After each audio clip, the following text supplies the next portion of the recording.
Call of the Void contains strong language and possible trigger warnings and is intended for mature audiences. Listener discretion is advised.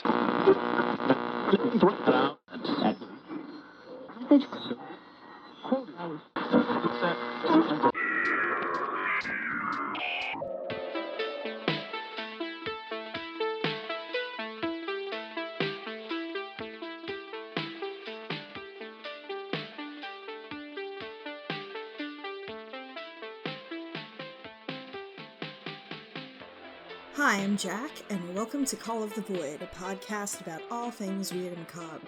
You're going to be hearing from Deacon a little bit later, but we just wanted to do a little introduction so you know what this episode is about. We wanted to do something special for Halloween, because it's kind of our thing, and Deacon suggested that we each write a horror story. So that's what this episode is.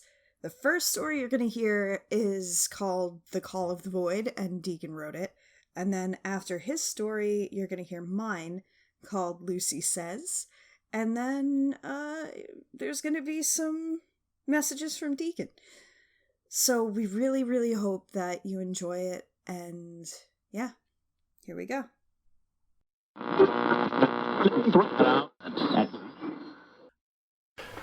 The night is cold and dark.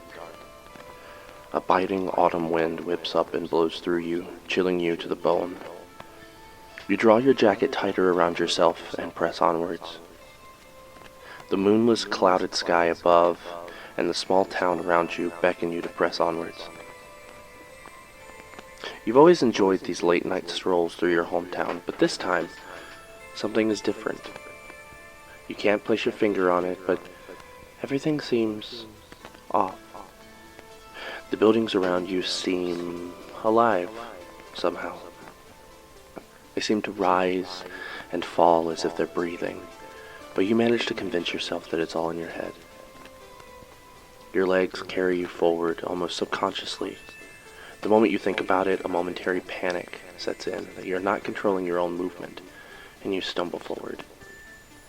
You right yourself, but in the few moments afterwards, you recognize this feeling. It's like realizing you're manually breathing.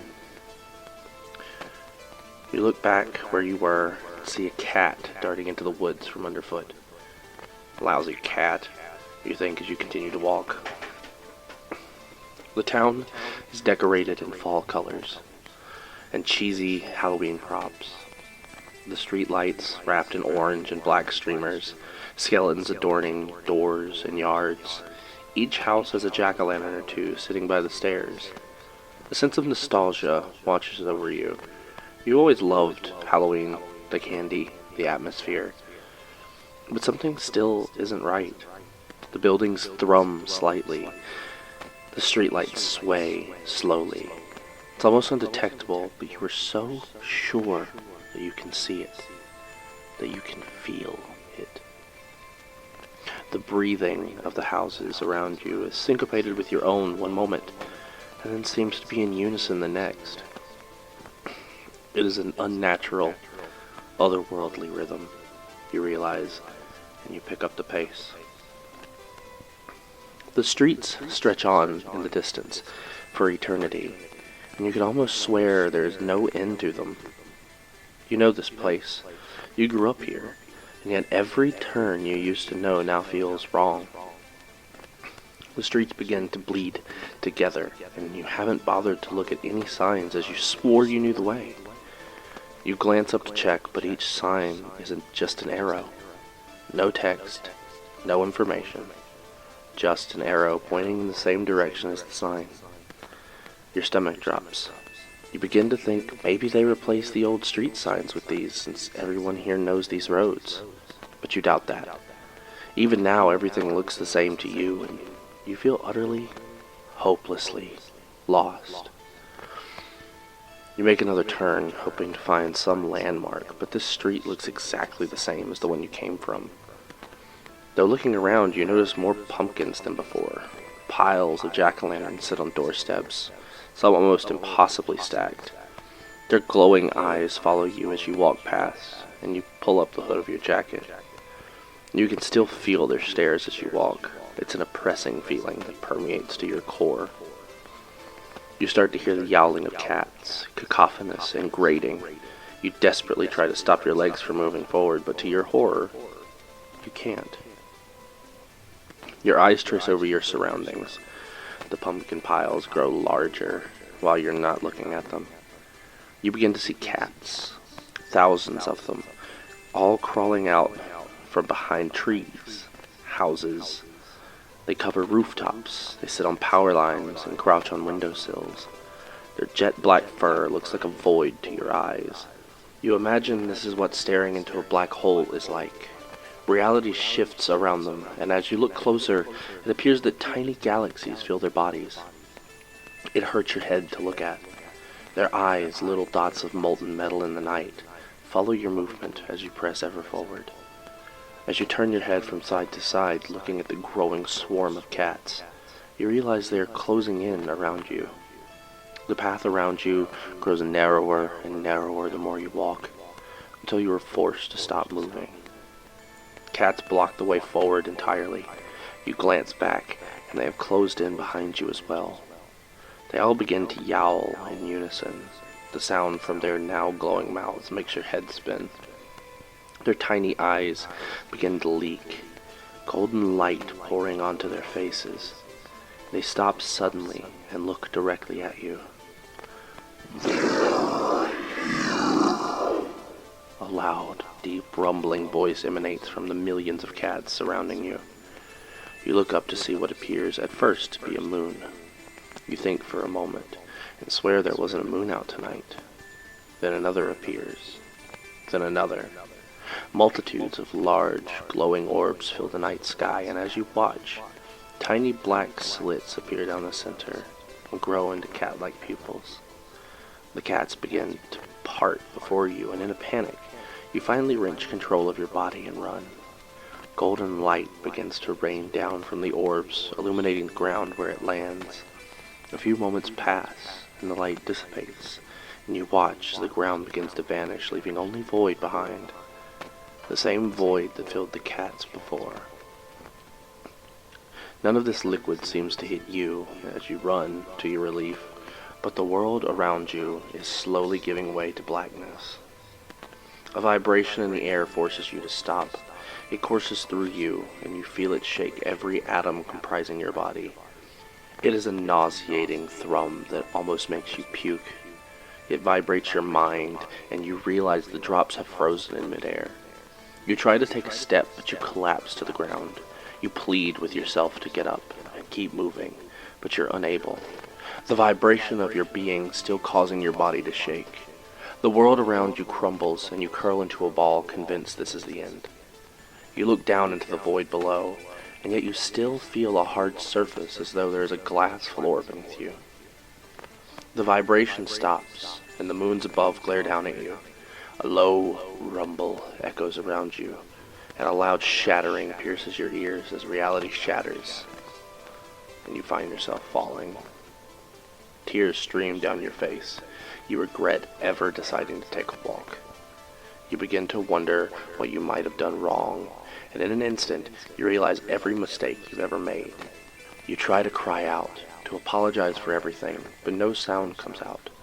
You fall into an endless abyss surrounded by cats and large cat-like eyes. Your mother wakes in a cold sweat. She looks around her room and tries to say your name, but it escapes her. Every memory of you simultaneously erases itself from the minds of everyone you've ever met. You never existed, and you never will.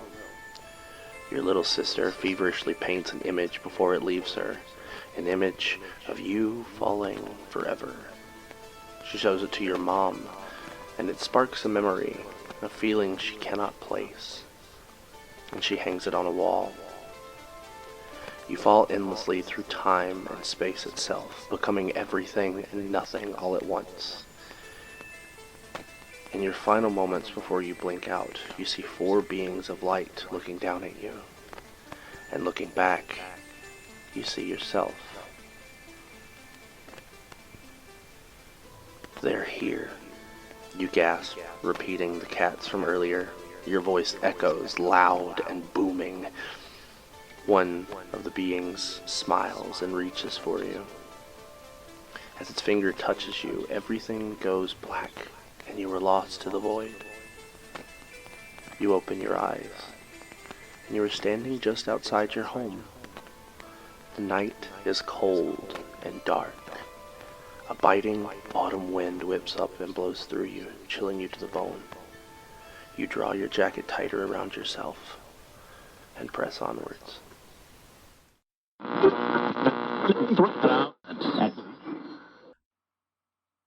When Lucy's father and I split up, I wasn't sure what I would do. She was just over a year old at the time, and I was now left to raise my daughter almost completely on my own. Terrified though I was, and difficult as parenthood can be, Lucy was such a joy, and I quickly got the hang of things. That was 4 years ago now. Lucy may only be 5, but she is a bright and engaged little girl. I can't believe how active her imagination is. I can hardly keep up with her sometimes. This does lead to some issues, though, especially at bedtime. She can't seem to turn off her brain no matter how many stories I read to her. This is especially true since we moved into our new place a couple of months ago. With everything being so new and Lucy being so young, I can imagine how it wouldn't feel like home just yet. So, we decided to skip the stories altogether because it only makes her more hyperactive, asking so many questions. Instead, we put our heads together and came up with a different way of helping her fall asleep. We play a game that helps her spend her mental energy. It's a mix of Simon Says and I Spy that my daughter came up with and very appropriately titled Lucy Says. Every night she'll run off to her room a little before her bedtime and rearrange things to make it harder for me to win the game. She'll tell me to look for things. For example, she'll say, "Lucy says look at the giraffe," and then I'll do my best to spot where she hid her stuffed giraffe. She even has a notebook where she draws little circles and different color crayons to represent how many times she wins and how many times I do. I do have a confession, though. I often pretend I can't find whatever she wants me to so that she gets tired quicker and falls asleep, happy at another victory. 3 nights ago, it was no different. At about 7:45, she hopped off the couch and said, "I'm going to my room now, Mommy." This always means she's setting things up. "Okay, Lucy, let me know when I can come in," I said, giving her a kiss and sending her skipping away. I muted the movie we had been watching together to better listen and make sure she didn't hurt herself or break anything. To pass the time, I picked up my book from the coffee table and began to read. At first, I heard the usual sounds of her racing around her room, but then things started to get strange. I thought I heard her talking to herself. "Luce, do you need help?" I called out to her. "No, Mommy," she answered back in a sing-song tone.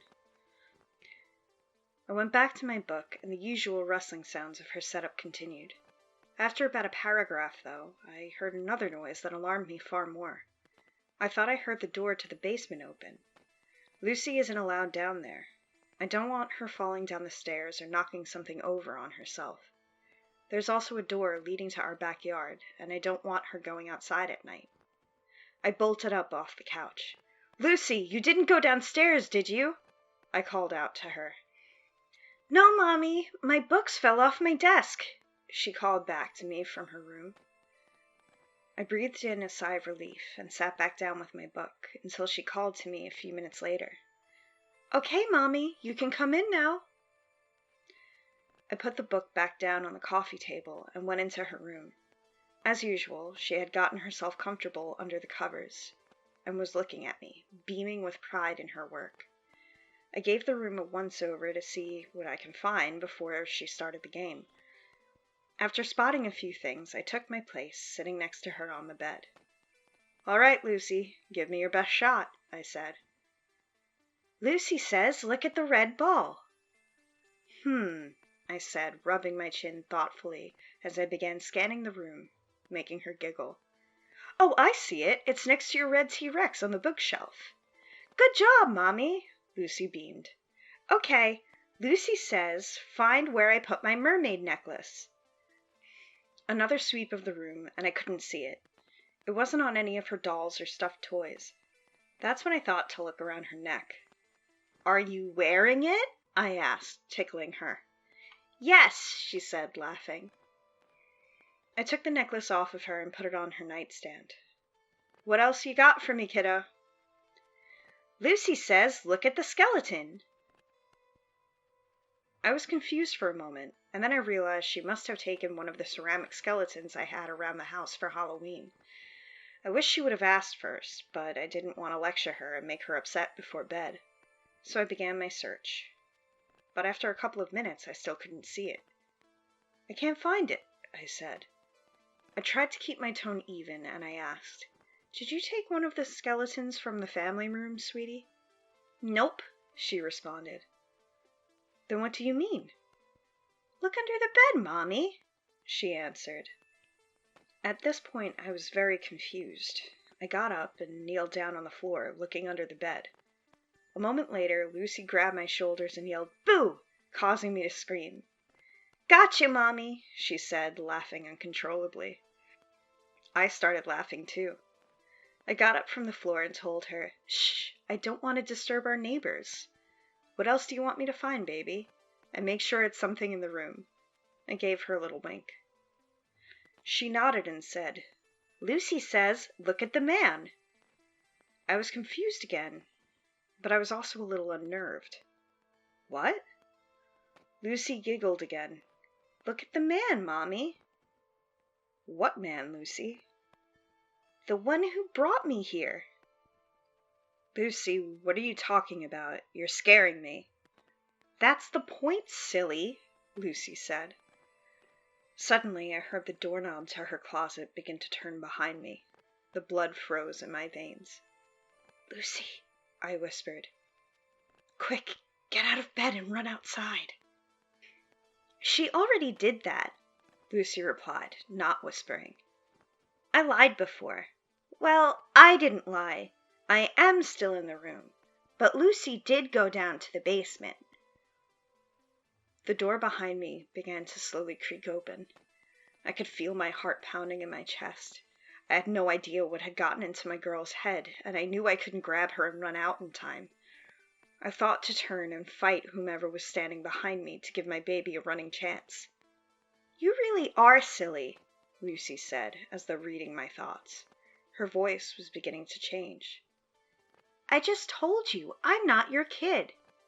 I told her that if she wasn't quiet, we'd strip the flesh from her bones after we were through with you. We are ever so hungry, and it's been so long since anyone has lived here." I felt hot breath on my neck and what sounded like a growl. I screamed and ran out of the room. Despite the noise of something heavy crashing against the wall behind me and the hurried footsteps that followed, I couldn't bring myself to turn back to see what was chasing me. I dropped some things behind me as I ran in hopes of slowing down the beast, and I found myself praying. "Oh God, please help us," I sobbed out loud. "He's not here," I heard my daughter's voice say. I made it to the basement door and flung it open. I'm not sure my feet touched a single step on my way down. I paused for a single moment and searched the room for Lucy, in some sick version of the game we play. I wasn't sure if I was relieved or horrified that she wasn't there. I didn't have time to decide, though, as I heard something heavy barreling down the stairs after me. I sprinted for the door to our backyard, feeling like I was going to break it off its hinges as I burst through it. "Mommy!" I heard Lucy shriek. I frantically looked up to find her in her play tower, crying. "Go down the slide, Lucy, quick!" I shouted at her. As she got to the middle of the slide, I grabbed her and ran toward the fence, separating my backyard from that of our neighbors. As I put her over the fence, she looked up at what was behind me and screamed. I dropped her to her feet and yelled at her to run to the sidewalk. As I hopped the fence, I caught sight of the creature in my peripherals. It was large and seemingly skeletal in random places. Those angry, fiery eyes will haunt me for the rest of my life. It took a final, desperate swipe at me as I fell to the other side of the fence. Without a moment's pause, I ran to the sidewalk and grabbed Lucy into a tight hug.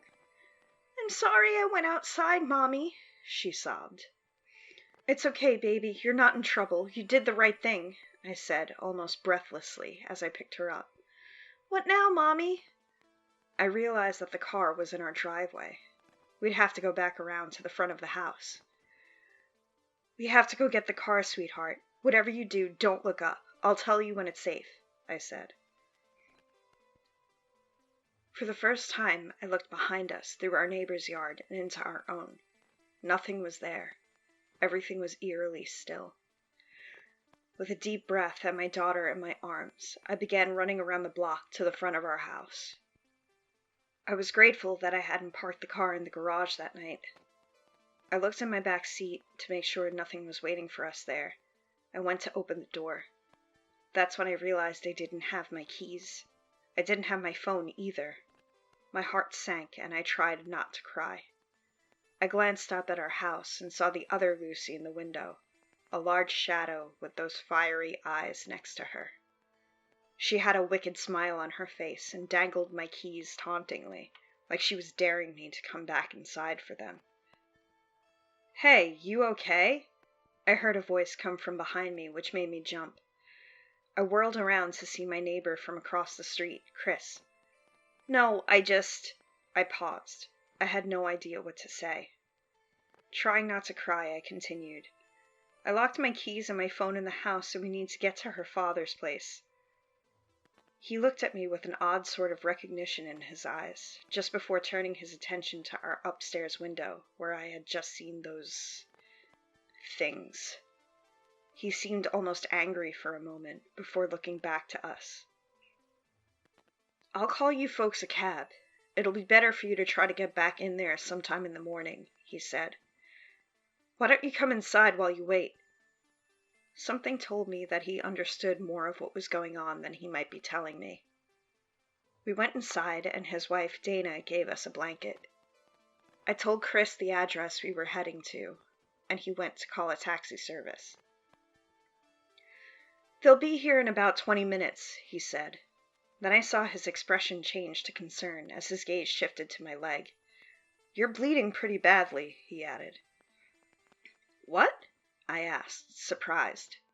I looked down at the wound myself. I suppose it had been the adrenaline, but I hadn't felt anything before that moment. I must have cut it, I stammered, not knowing how to explain it. I realized the creature must have caught me as I hopped the fence, after all. "Let me take a look at that, hun," Dana said, coming back in the room with a first aid kit. "I'm a nurse. If you need stitches, I can't do that here, but hopefully it just looks worse than it really is." I put Lucy on the seat next to me as Dana tended to my leg. Her husband had ducked back into the kitchen and returned with an index card.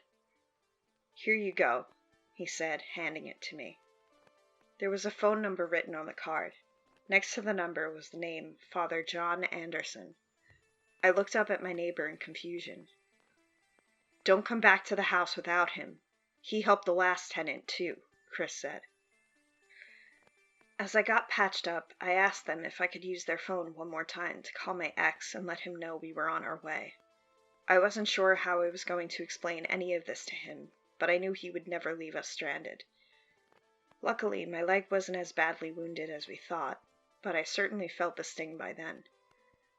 The couple helped me stand up when the cab got there, and I took Lucy's hand. We got in the cab, and my neighbors refused to let me pay the fare. Before we drove off, Chris said, "Remember, call Father Anderson immediately when you get to where you're going."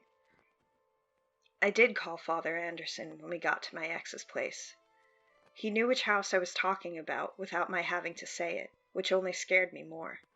He was angry, telling me that he told the landlord not to rent the place out again until the situation was handled. "I hate to tell you this," he said, "but you're lucky. The tenant before you nearly died. I'll spare you the details, but he's missing an arm."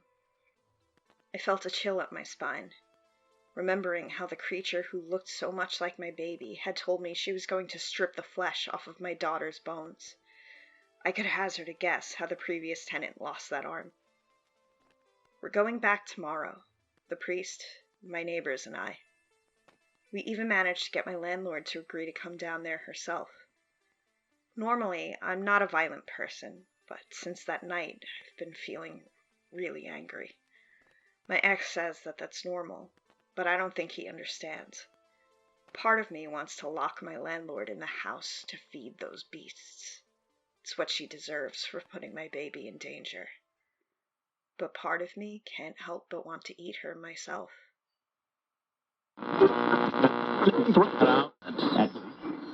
Thank you so much for listening to this special episode of Call the Void. We wanted to do something for Halloween this year that was a little bit different. So Jack and I went and wrote us some stories that we felt that we would share with you guys. But yeah,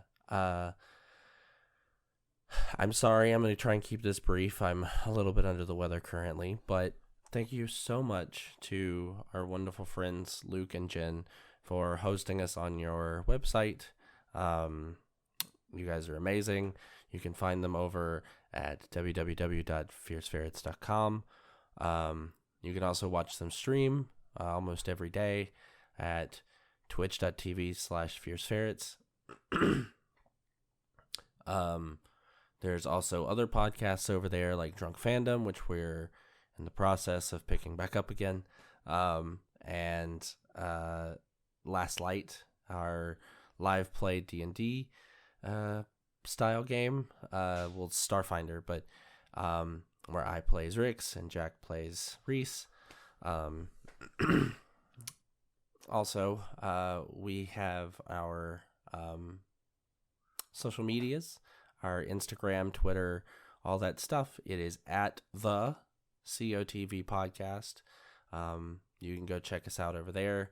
We'll have a bunch of information to our coffee and our Patreon, that kind of thing. Speaking of, we have a Patreon and we have a very special Discord that you can get access to if you donate to a certain tier. Again, all the information for that will be on our socials. You can go check out those over there.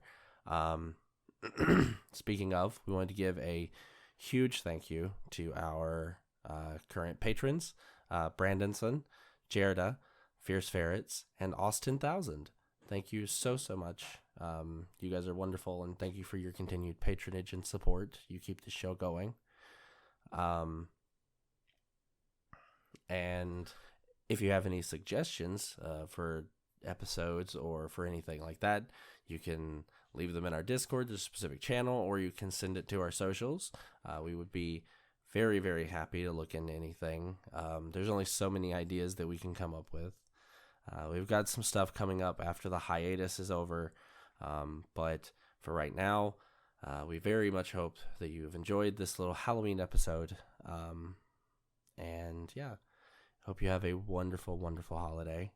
And until next time, happy Halloween and sweet dreams.